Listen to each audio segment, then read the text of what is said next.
Hello everyone, welcome back to another episode of Unheard Stories. Today we'll deep dive into conversations that often get left unheard. I'm your host, Jenny. And I'm Sophie, and we are from the Health and Wellbeing Unit, Office of the President here in NUS. So yes, Jenny, today we're going to talk about yet another topic that is often behind the shadows. So we're going to dive into the stigma behind men seeking help. We're going to talk a lot about emotions. So Jenny, who do we have here today?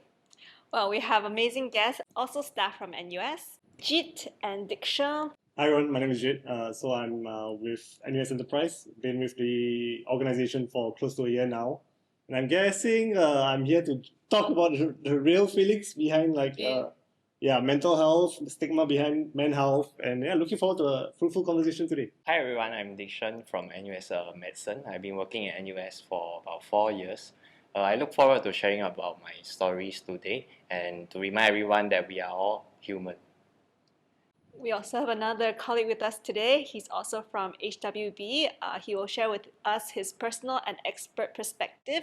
Hi everyone, I'm Haikel. I'm the head for Staff Wellbeing Engagement under Health and Wellbeing Unit. My background is in counselling and social work, so I'm here to share perspective from my personal perspective and also professional perspective. Okay, so we can loosen ourselves up a little bit. To keep this the atmosphere more relaxed and conversational, we'll be playing a game. So everyone will take turns putting the sword in front of them into the barrel. Yeah. The person who pops the part out of the barrel will help us start our conversation today. Yeah, so we have a few cue cards over here. The one who pops this pirate will have the honor of starting the very first conversation that we have. For safety's sake, shall we have a practice round? Yeah, sure. Okay, so me and Jenny is going to be one team, just because we only have 4. So, Haikel, you will take that yellow one, Diction, you will take the blue one, and then Jit, you will have the green one, and me and Jenny will be the red. Okay, who would like to start first? Ladies first. Oh wow. Okay, waiting for you guys to echo the same thing. But thank you, Jin. Okay, I will start first. I'm actually very scared. Okay, sorry, this is actually quite nerve-wracking. Okay, I guess we're going down. Practice round. Easy one first. Yeah. That's the funnest one, right? Yeah, there's a front. Come on, then. Oh no, the head broke. Okay, yeah. So the question is, how has culture or your upbringing shaped how you deal with both physical and emotional pain? I grew up in a very controlling and gaslighting environment. Whatever, they had high expectations of myself. So whatever things that you're supposed to do, they expect perfectionism in all aspects. So I think that actually affected my self-esteem when I was growing up. So culturally wise, I would say that there was a lot of people-pleasing behavior. I didn't know how to set boundaries about myself. So as I grew up along the way, there were a lot of instances where I do receive remarks from others indicating that I need to toughen up and then to man up and stuff like that. So there was a lot of pressure even when you're young already, and people around seems to always have repeatedly sing the same tune of like, just get to it, just man up. I would say yes to some extent, but I do recognize that it's also a form of trauma. So I see it as a healing process. So there are a lot of things that we have to unlearn and then relearn. So I think bit by bit, I'm trying to remove the phrase from my head and recognize that it's part of the healing journey and process. What about you, Jit? I think for me, it's like the opposite end of the spectrum. Personally, wow. my upbringing, I was brought up in a single household family, so my mom brought us up. Mostly like smothered with love, care, affection. Even if you cry, they will probably just sayang you, right? They won't ask you to toughen up or anything like that. For me, I guess there was no need to toughen up. And learning how to be a man was more of like looking at different medias and like how's men portrayed in the movies, how's men portrayed in society, right? Growing up, my teachers, my uncles, my fellow peers, what does a man look like? I guess for me, it was learning from there, so it's not something inherently, that I learned from my dad or something like that. So that's why it's different. I have so many questions to follow up on that, but I want to hold my horses and ask Haikel now. Yes. Yes, Haikel, what about you? What's your experience like? Quite similar to Diction to some extent. So I grew up in a household where we don't talk about emotions. Mm. So emotions are deemed to be something that is like you don't talk about it, you avoid it.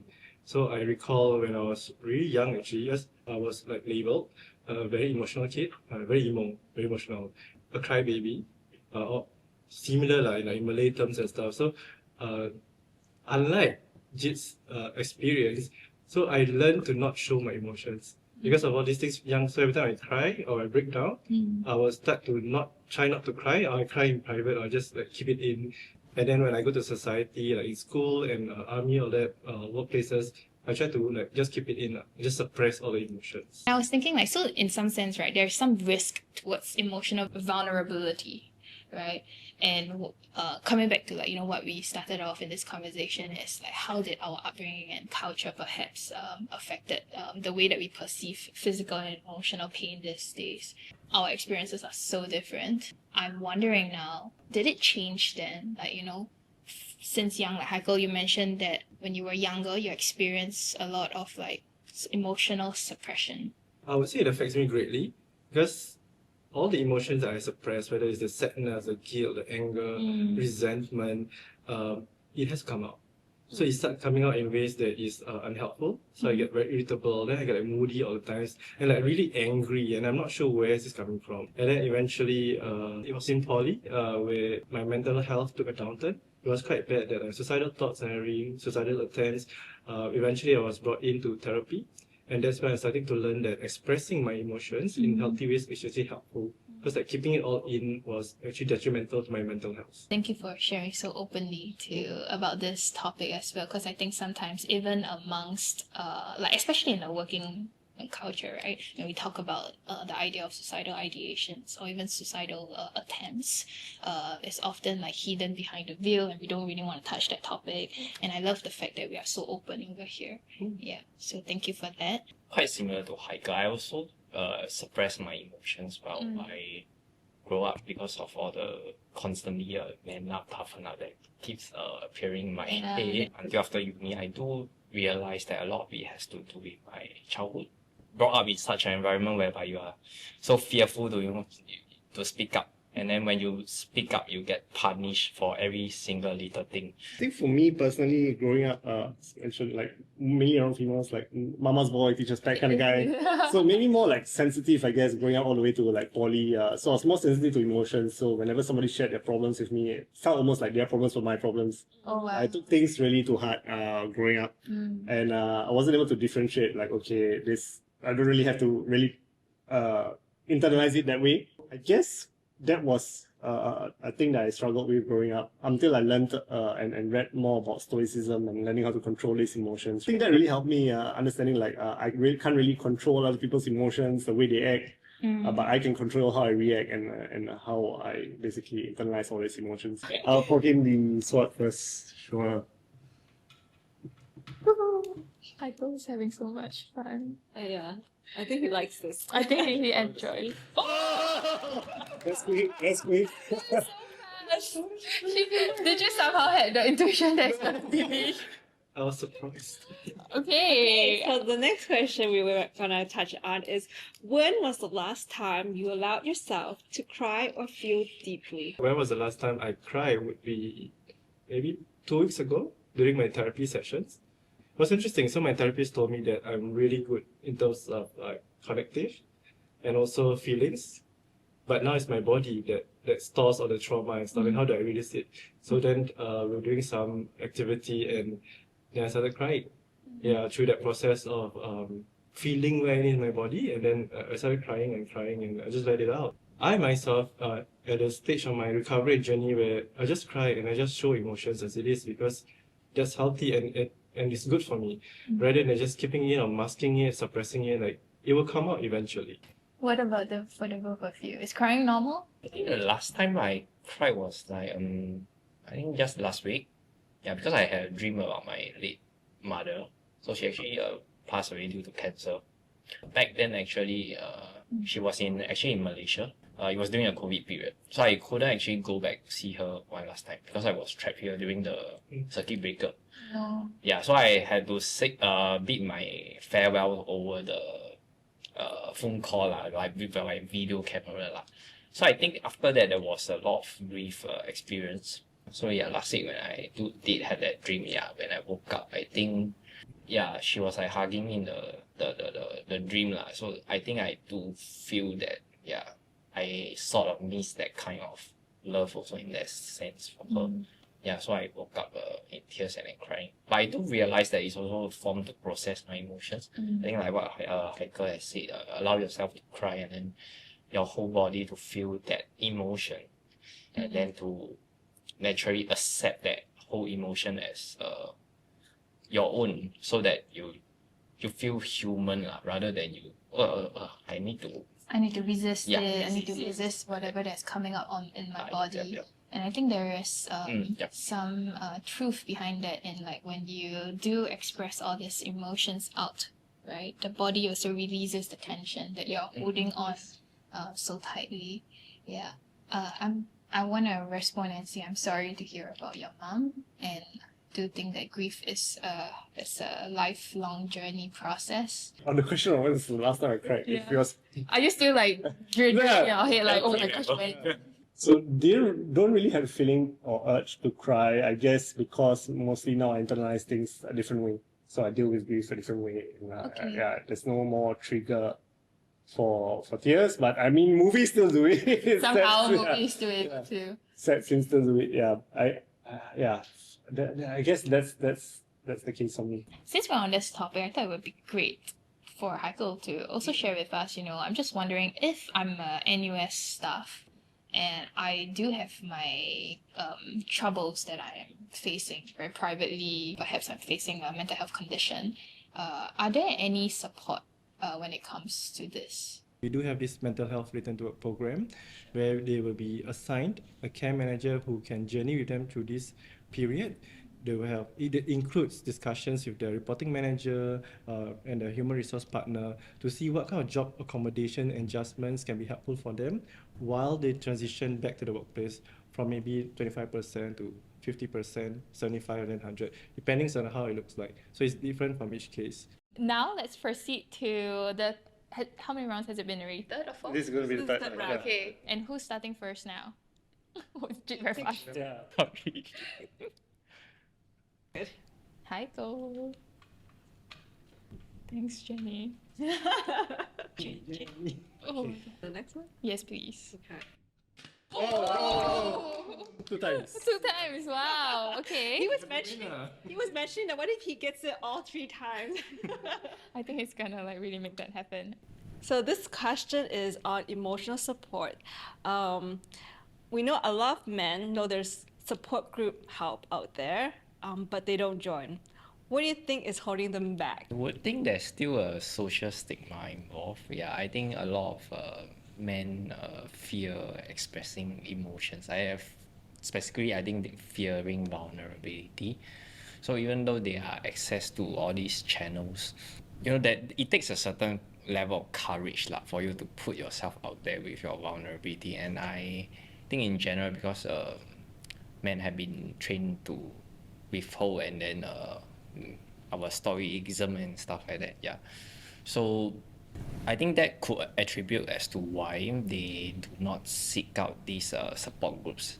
So from my observation, I know a lot of guys are open to their friends sharing with them, or giving advice or being listening ear, but when it comes to themselves, it's often they feel like, not being able to open up the same way. Is that true for you guys also? And I think those relationships takes years to build. That they are loyal, that they are trustworthy.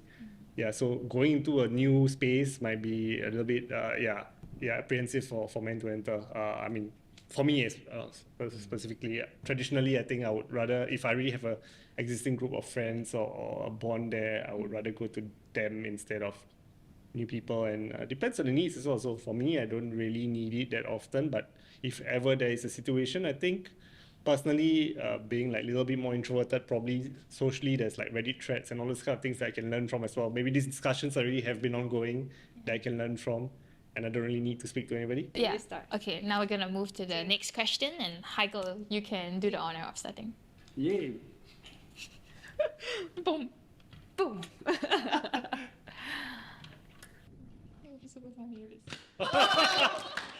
Bingo. First time the charm. He actually made it happen when he said He's bugged already. yeah, he said it already. He said, what if I end up being the one who always pops there? Visualization. We'll let you start on this question, but well, of course, we'll let the room also More time to think. What are some real barriers to care for men? Yeah, right now is cost of costs and also time. I think my work-wise is also a bit, yeah, my workload is quite heavy. So yeah, there's also that aspect. So for me, if I ever need therapy, I guess the social stigma would be one. Like just whether that would affect like future employment or I'm not sure, especially in Singapore's context. And how would you be judged? Because I think most of the time here in Singapore, it's now majority of the time it's negative. If you tell someone you're going for counseling or yeah. Now, stigma.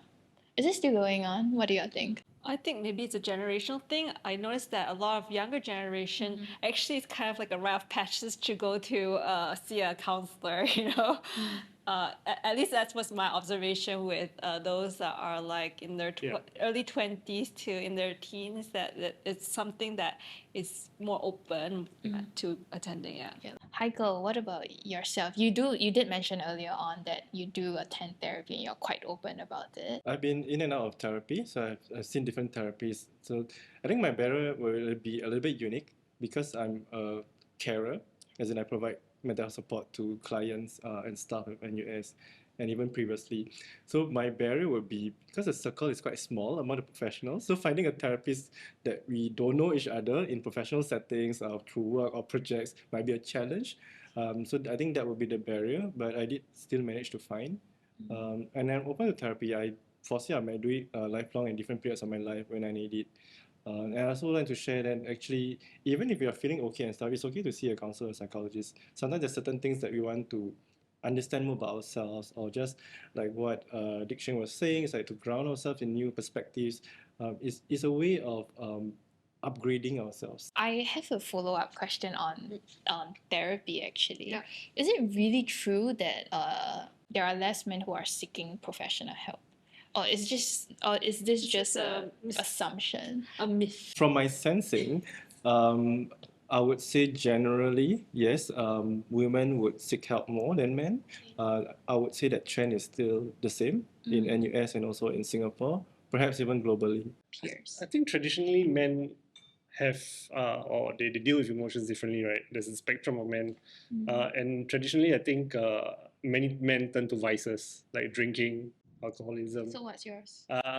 So then there's the different partition of men who actually positive side, right? So sports and like peer group, like your close university buddies, people you just go grab a coffee with every now and then. But if you need the help, you know that there's an outlet, right? Especially nowadays, like I think NUS is doing a great job with the circulars and like the social media pages. Like everybody knows where to go if they have an issue. If they can't handle it within their social group, their self, I think there's a third option that they can go to now. I think what is really important based off like our experience here in health and well-being is that finding a good therapist that fit your needs is really important. Okay, so let's do a round of reflection. Perhaps either one takeaway or there's something that you want to debunk that we might have shared in today's episode. What's one takeaway? I think NUS offers a lot of assistance, health and well-being team. So if you ever need the help, you know where to go to if you're an employee here. Also, I guess internally, understanding yourself and understanding your emotions, and also knowing when you require that help or require that assistance. There's people to talk to, but there's also a spectrum of men, right? Some men deal with emotions differently, so do what you think is right. Yeah, so one takeaway that I've learned today will be that vulnerability is actually a strength, not a sign of weakness. I think we are all humans, be it females or males, we all experience emotions, we have our days. You might not know that anybody who is going through a tough time. So I think it's very important for us to relook at the emotions that we experience, and then it might contain the answers that we might seek for ourselves in terms of how we interact with others. and it will help to improve our human relationships. Yeah. I have three things to share. So the first one is it's human to feel. So emotions need to be expressed, and let's do that in healthy ways. Second would be whatever ways that we've learned to cope with our emotions before, we can always unlearn and we can always update and upgrade ourselves. And lastly is help is available to all the men out there. You're not alone. You might feel that way, but yeah, we have support systems in place in NUS. We do have peer supporters if you're more comfortable speaking to them more informally. Help is available, so reach out to us. For me, I think my greatest takeaway is actually seeing in real sight the spectrum of men.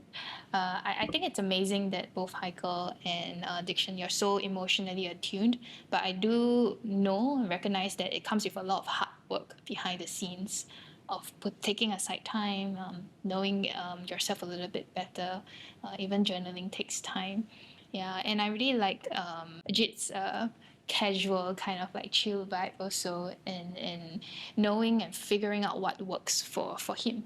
Yeah, and I like the fact that you mentioned that there's no right or wrong when it comes to this. What's important is you find out what's really helpful and meaningful for yourself.